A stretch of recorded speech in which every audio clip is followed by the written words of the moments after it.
Né en 1946, Mwanda Nsemi, l'esprit créateur en Kikongo, est originaire du territoire de Luozi, dans la province du Bas-Congo, Congo central depuis 2015. Il est chimiste de formation. Il se considère au début comme héritier spirituel de Simon Kimbangu, prédicateur et prophète du mouvement religieux kimbanguiste. Il se définit ensuite comme héritier politique de Joseph Kasavubu, autonomiste et partisan de la résurrection du Congo du XVe siècle. Ces deux mentors sont issus comme lui de l'ex-Basse-Congo. De formation scientifique, Mwanda Nsemi a d'abord été enseignant de physique-chimie et de mathématiques.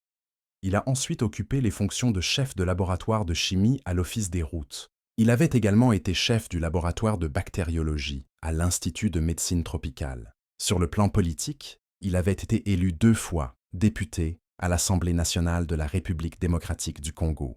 Mwanda Nsemi est un notable politico-religieux Congo. Il est le grand maître de Bundu dia Congo et porte le titre de Nlongia Congo Nemankandala. Il est le chef de file du mouvement politico-religieux Bundu dia Congo.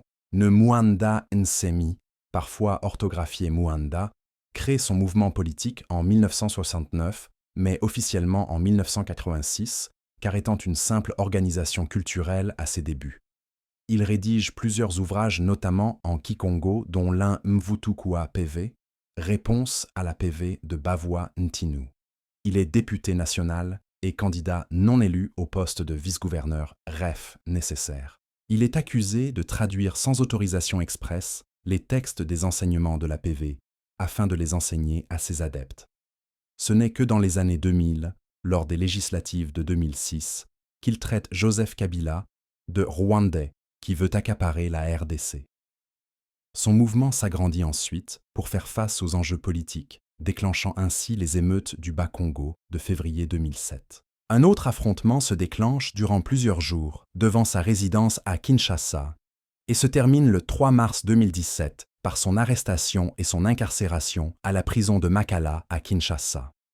Il s'évade avec le soutien de ses miliciens qui déclenchent un feu au centre pénitentiaire de Makala. Il disparaît pendant un long moment, passant quelquefois pour mort. Il réapparaît en 2019 pendant la présidence de Félix Tshisekedi, espérant une amnistie par le canal de Joseph Olengankoy. Il s'attaque encore au nouveau président élu, l'accusant d'épouser une Rwandaise. Il rouvre une autre attaque en mars 2020 dans différentes villes de la province du Congo central. Mwanda est arrêté au mois d'avril et admis au centre neuropsychopathologique de Kinshasa.